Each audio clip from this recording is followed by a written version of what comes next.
اس سے بخشش مانگو، پھر اس کی طرف پلٹ آؤ، یقیناً میرا رب قریب ہے، قبول کرنے والا ہے۔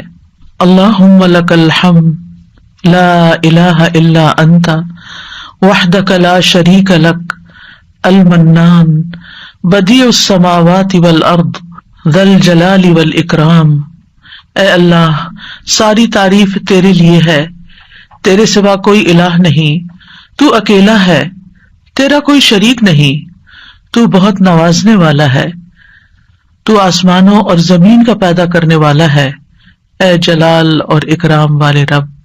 اللہم صلی علی محمد وعلی آل محمد کما صلیت علی ابراہیم وعلی آل ابراہیم انک حمید مجید۔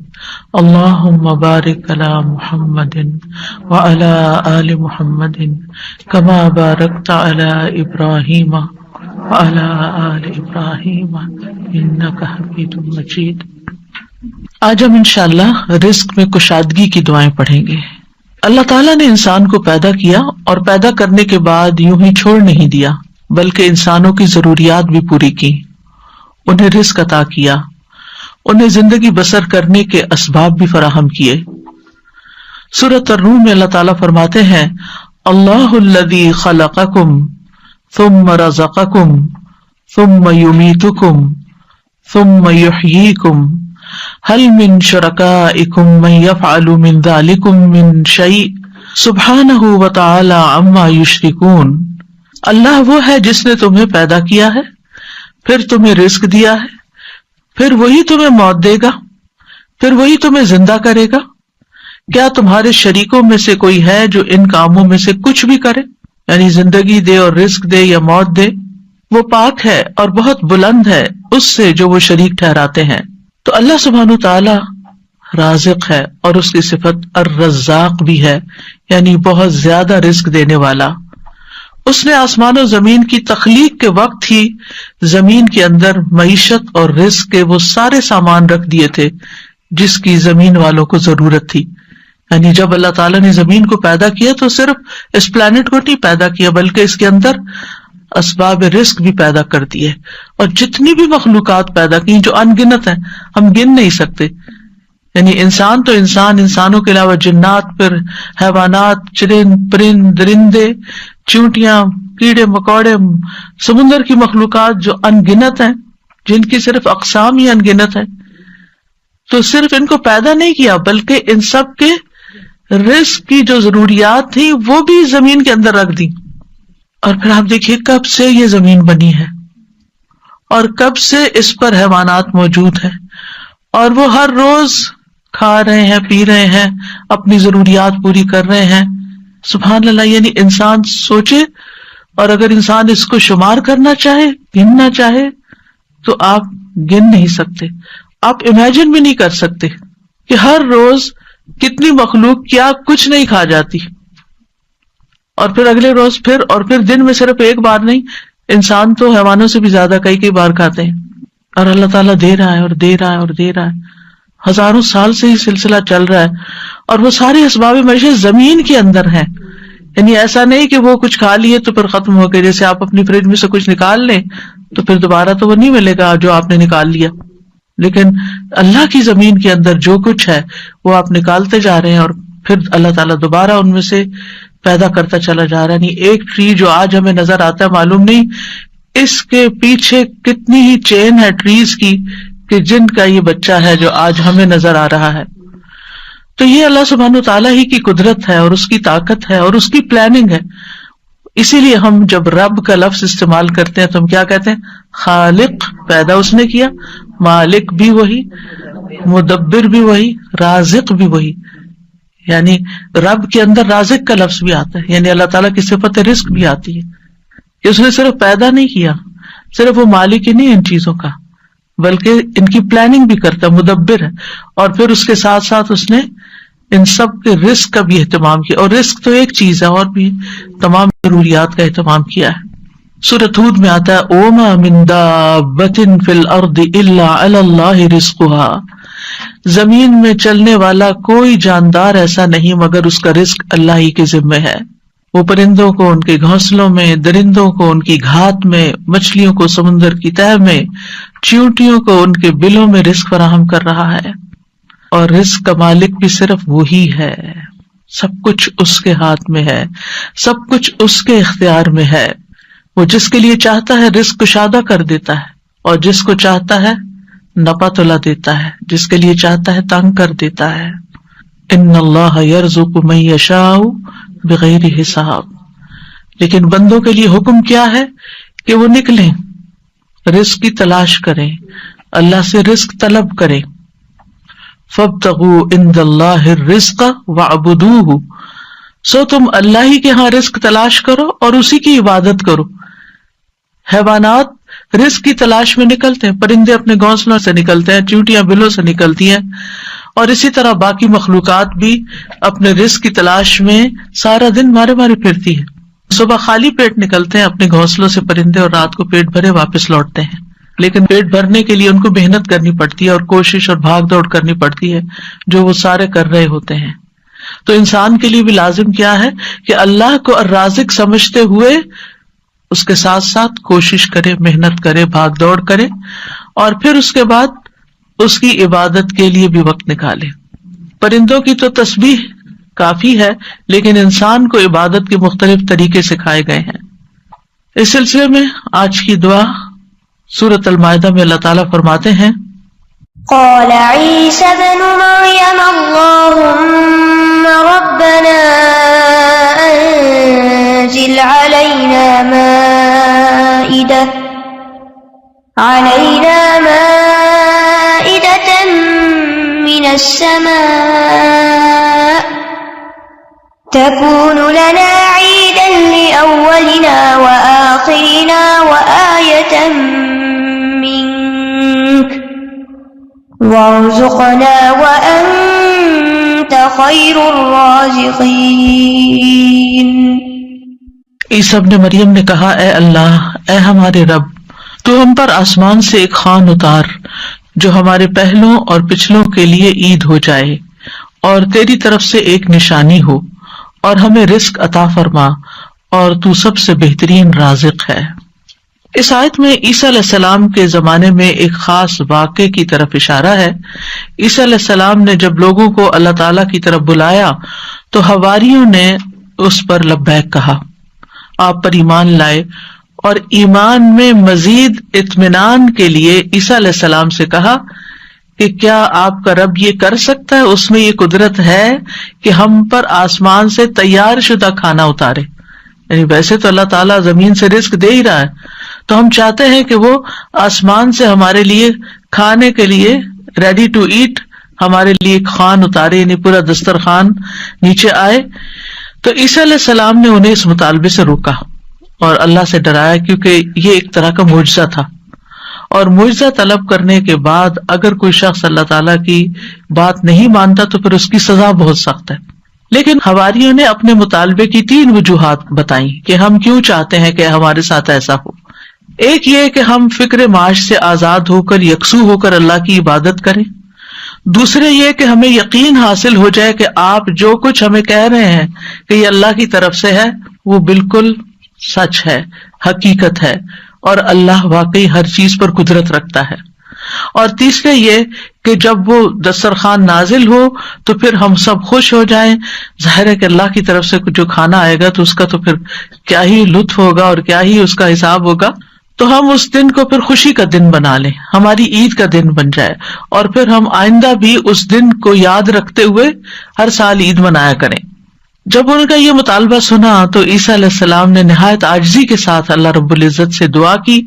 لوگوں کا یہ مطالبہ اللہ تعالیٰ کے سامنے پیش کر دیا، اور اللہ تعالیٰ سے دعا کی کہ لوگوں کو غیب سے رزق عطا فرمائے جو ان کے اگلوں اور پچھلوں کے لیے ایک یادگار خوشی کا دن بن جائے. اور یہ ایسا معجزہ ہو کہ لوگ اپنی آنکھوں سے دیکھ لیں کہ کس طرح آسمان سے اترا، یعنی وہ زمین کے رزق سے پھر مختلف چیز ہو، کیونکہ زمین کا رزق تو سب اپنی آنکھوں سے دیکھتے ہیں، جو کچھ زمین پیدا کرتی ہے اور جو سمندر سے اور مختلف سورسز سے ہمیں رزق حاصل ہوتا ہے.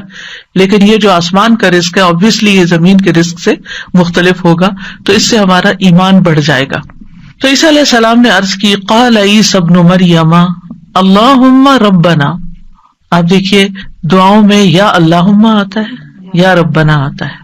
یہاں عیسیٰ علیہ السلام نے دونوں صیغے استعمال کیے ہیں. اللہم ربنا یعنی حواریوں کا مطالبہ قبول کر کے اللہ سبحانہ وتعالیٰ سے نہایت عاجزی کے ساتھ دعا کی کہ اے اللہ، اللہم اے اللہ، ربنا جو ہمارا پالنے والا ہے، جو ہمارا رب ہے. اور اس سے یہ بھی ظاہر ہوتا ہے کہ عیسیٰ علیہ السلام اپنے آپ کو نہ اللہ سمجھتے تھے، نہ اللہ کا بیٹا، اور نہ ہی رب سمجھتے تھے، بلکہ وہ اللہ سبحانہ وتعالیٰ کو یا اللہ اور یا رب کہہ کے پکار رہے تھے. تو اس سے کیا ظاہر ہوتا ہے کہ وہ خود رب نہیں تھے، اور نہ ہی وہ اس کے قائل تھے، اور نہ ہی وہ کسی چیز میں اپنا کوئی اختیار سمجھتے تھے. اور پھر یہ بھی دیکھیے کہ حواریوں نے عیسیٰ علیہ السلام سے یہ کیوں کہا کہ آپ دعا کریں؟ اگر وہ انہی کو رب مانتے ہوتے تو انہی سے مانگ لیتے. تو ان سے جب انہوں نے یہ کہا تو اس سے یہ پتا چلتا ہے کہ عیسیٰ علیہ السلام کے ماننے والوں کے ذہن میں کہیں دور پار بھی یہ خیال نہیں تھا کہ عیسیٰ علیہ السلام اللہ کا کوئی حصہ ہے نعوذ باللہ، یا کوئی بیٹے ہیں، یا کسی بھی طرح الوہیت کا کوئی مقام رکھتے ہیں. وہ ان کو ایک نبی کے طور پر ہی سمجھتے تھے. تو انہوں نے اللہ سبحانہ وتعالیٰ ہی کی ربوبیت کا اس بات کیا یا اس پر ایمان لائے. پھر کہا کہ تکون لنا عیدا لاولنا وآخرنا. عید کا لفظ عاد یعود سے ہے، لوٹ کر آنا، یعنی وہ خوشی جو بار بار آئے، ہر سال پلٹ کر آئے. یہ سالانہ بھی ہو سکتی ہے اور ہفتہ وار بھی. مسلمانوں کی 2 عیدیں سالانہ ہیں اور 1 ہفتہ وار ہے. اس کے علاوہ کوئی اور عید ثابت نہیں ہے جو ہم نے خود سے بنا لی ہیں عیدیں، وہ قرآن و سنت سے ثابت نہیں ہے. تو ہم سالانہ عید تو اچھی طرح مناتے ہیں، لیکن افسوس یہ کہ جمعے کا اہتمام کم سے کم ہوتا جا رہا ہے. جمعے کے دن بھی غسل کرنا چاہیے، اچھے صاف ستھرے کپڑے پہننے چاہیے، تیار ہونا چاہیے، اہتمام کرنا چاہیے. یعنی جمعے کا دن عام دنوں کی طرح نہیں ہونا چاہیے. یعنی وہ دن ہمارے لیے خاص دن ہے، اسے خاص دن سمجھ کر ہی اس میں سارے کام کریں، چاہے وہ عبادت کے ہوں یا جو دوسرے کام ہوں. اور پھر آپ دیکھیے کہ انہوں نے کہا کہ وہ دن ہمارے لیے عید کا ہو لأولنا وآخرنا، ہماری پہلی فرسٹ جنریشن یعنی جو ہمارے دور کے لوگ ہیں، وآخرنا اور جو ہمارے بعد میں آئیں گے، وآیۃ منک اور تیری طرف سے ایک نشانی بھی ہو، تیری قدرت کی علامت ہو. یعنی عیسیٰ علیہ السلام کی سچائی کی علامت ہو کہ یہ واقعی اللہ کے رسول ہیں اور انہوں نے جو کہا وہ سچ کہا. اور پھر وارزقنا وانت خیر الرازقین دعا بھی کی. اور یعنی اتنا حصہ اگر انسان پڑھتا ہے، وارزقنا وانت خیر الرازقین، تو ہمیں عطا کر، ہمیں رزق دے اور تو سب سے بہترین رزق دینے والا ہے. اور یہاں پر ہمیں کسی مشقت کے بغیر اپنے پاس سے رزق عطا فرما. اب آپ دیکھیے کہ اللہ سبحانہ وتعالی بہترین رازق ہے، یعنی کس اعتبار سے کہ جو اس کی طرف سے رزق آتا ہے وہ اپنی کیفیت کے اعتبار سے اور کمیت کے اعتبار سے بہترین ہوتا ہے، یعنی سب سے افضل ہوتا ہے. اور انسانوں نے اس کی جو شکلیں بنا لی ہیں، پروسیس کر لیا اس کو، تو وہ اپنی کیفیت کے اعتبار سے بہترین نہیں رہا، کیونکہ انسانوں کے لیے اس طرح فائدہ مند نہیں. آپ نے دیکھا ہوگا کہ جو چیزیں نیچرلی اگتی ہیں، گرو کرتی ہیں، اور جو فریش فوڈ آپ سی سے لیتے ہیں، سی فوڈ ہوتی ہے یا کچھ، یا ہم باقی غذاؤں کے مقابلے میں زیادہ صحت مند غذائیں ہوتی. خیر الرازقین، اور اس لیے بھی خیر الرازقین کہا گیا اللہ تعالیٰ کو کہ لوگ اگر اللہ تعالیٰ کی نافرمانی بھی کریں تو بھی وہ ان کو اپنا رزق دیتا ہے. وہ کفر بھی کریں، اس کا انکار بھی کریں، اس سے ناراض بھی ہوں، پھر بھی رزق دیتا ہے. لیکن بندوں میں سے جو کسی کو رزق دیتے ہیں وہ ایسا نہیں کرتے، حتیٰ کہ ماں باپ بھی اگر دیکھتے کہ بچے بات نہیں مانتے تو ان سے کنارہ کش ہو جاتے ہیں. آپ جہاں جاب کرتے ہیں، جاب نہیں کریں تو آپ کو کوئی سیلری نہیں دے گا. انسانوں کا معاملہ یہ ہوتا ہے. لیکن اللہ سبحانہ وتعالیٰ آپ عبادت کریں یا نہ، آپ نماز پڑھیں یا نہ، آپ روزہ رکھیں یا نہ، وہ آپ کو کھانے کو دیتا رہے گا. تو اس دعا سے یہ پتا چلتا ہے کہ انسان جب دعا کرے تو بہت، اور اللہ تعالیٰ کو اس کے بہترین ناموں کے ساتھ پکارے. اللہم ربنا، یہ دونوں نام اکٹھے بھی کر سکتے ہیں، اور اس کے علاوہ بھی یا رزاق، یا فتاح، اور پھر یہ کہ انتہائی عاجزی اور انکساری رویے میں بھی ہونی چاہیے کہ اللہ ہم محتاج ہیں، تو دینے والا ہے. اور پھر اللہ تعالیٰ سے بہترین رزق مانگنا چاہیے، یعنی تو بہترین رزق دینے والا. اللہ تعالیٰ کی صفت کو بیان کیا جا رہا ہے، یعنی ہمیں بھی ایک طرح سے انڈائریکٹلی کیا کہا جا رہا ہے کہ ہمیں بھی بہترین رزق عطا فرما. رزق کیا چیز ہے، یعنی رزق کا اطلاق کس کس چیز پر ہوتا ہے؟ ابن منظور لسان العرب میں کہتے ہیں رزق سے مراد ہر وہ چیز ہے جس کے ساتھ ہر زندہ مخلوق کی زندگی قائم ہوتی ہے، یعنی جس پر زندگی کا انحصار ہوتا ہے، خواہ وہ چیز مانوی ہو یا مادی ہو. مانوی سے مراد یعنی جس کو ہم چھو نہیں سکتے، جس کو ہم جانتے ہیں، سمجھتے ہیں، محسوس کرتے ہیں، یعنی انٹینجیبل جس کو آپ کہہ سکتے ہیں. تو رزق دونوں طرح ہوتا ہے، ٹینجیبل بھی اور انٹینجیبل بھی. اسی طرح بعض نے یہ کہا کہ ہر نعمت ہی ایک طرح سے رزق ہے، یعنی جتنی بھی نعمتیں ہمیں ملی ہیں وہ ساری رزق ہیں. یعنی صرف مال ہی رزق نہیں ہے بلکہ رزق کا ایک وسیع دروازہ ہے. ہر وہ چیز جو اللہ تعالی بندوں پر نعمتوں کی صورت میں انعام فرماتا ہے، جیسے مال، اولاد، ہسبینڈ، اہل و عیال، ماں باپ، پھر اسی طرح صحت، محبت، قبولیت، یہ ساری چیزیں رزق کہلاتی ہیں. اور یہ اللہ تعالیٰ کی طرف سے تقدیر میں مقرر کر دی گئی ہیں، یعنی اللہ تعالیٰ نے ہر بندے کا رزق مقرر کر رکھا ہے کہ اس کو کتنا دینا ہے. تو انسان کے لیے پھر کیا لازم ہے کہ اللہ جب دے تو پھر انسان شکر ادا کرے. جیسے اوپر میں نے ذکر کیا کہ حصی اور مانوی دونوں اعتبار سے جو نعمتیں ہمیں ملی ہیں وہ رزق ہیں، تو محبت بھی ایک رزق ہے. حضرت عائشہ کہتی ہیں میں نے نبی صلی اللہ علیہ وسلم کی ازواج میں سے کسی پر رشک نہیں کیا سوائے خدیجہ رضی اللہ عنہا کے، اور میں نے حضرت خدیجہ کو نہیں دیکھا، یعنی ان کو زمانہ نہیں پایا. وہ فرماتی ہے کہ رسول اللہ صلی اللہ علیہ وسلم جب بکری ذبح کرتے تو آپ فرماتے کہ اس کا گوشت خدیجہ کی سہیلیوں کو بھیج دو. وہ کہتی ہے کہ ایک دن میں غصے میں آ گئی میں نے کہا آپ ہر وقت خدیجہ خدیجہ کرتے ہیں اور اس کی سہیلیوں تک کا خیال رکھتے ہیں. تو رسول اللہ صلی اللہ علیہ وسلم نے فرمایا انی قد رزقت حبها، مجھے خدیجہ کی محبت عطا کی گئی ہے، یعنی اللہ نے میرے دل میں اس کی محبت ڈالی. انسان کسی کو مرنے کے بعد صرف محبت کی وجہ سے یاد رکھ سکتا ہے کہ جس کے ساتھ آپ کا کوئی قلبی تعلق ہو، اور یہ بھی اللہ دلوں میں ڈالتا ہے. قرآن مجید میں آتا ہے ان الذین آمنوا وعملوا الصالحات سیجعل لهم الرحمن ودا، بے شک جو لوگ ایمان لائے اور انہوں نے نیک عمل کیے رحمان ان کے لیے دلوں میں محبت ڈال دے گا. آپ کسی سے زبردستی محبت نہیں کرا سکتے، آپ کسی کے آگے رو پیٹ کے، اس کے ساتھ غصہ کر کے، اس کی منتیں کر کے، یا اس کو مال دے کے، یا آپ مجھے محبت دیں، آپ مجھ سے محبت کریں، کبھی بھی نہیں کوئی کرے گا جب تک اللہ دلوں میں محبت نہ ڈالے. اور اگر آپ کے لیے اللہ نے کسی کے دل میں محبت ڈال دی ہے تو اس پر اللہ کا شکر ادا کرنا چاہیے کہ یہ اللہ نے رزق دیا ہے مجھے، کیونکہ محبت کہیں سے خریدی نہیں جا سکتی. اللہ تعالیٰ فرماتے ہیں لو انفقت ما فی الارض جمیعا ما الفت بین قلوبہم، اگر زمین میں جو کچھ ہے سارے کے سارا بھی آپ خرچ کر دے دیں لوگوں کو، آپ ان کے دلوں میں محبت نہیں ڈال سکتے. یعنی نہ یہ مال سے خریدی جا سکتی ہے اور نہ ہی یہ احسان جتا کے اور کسی کو ذلیل کر کے یا کسی کو کسی طرح مجبور کر کے محبت لی جا سکتی ہے. یہ اللہ کی دین ہوتی ہے، اور جس کو اللہ دے وہی محبت حاصل کرتا ہے.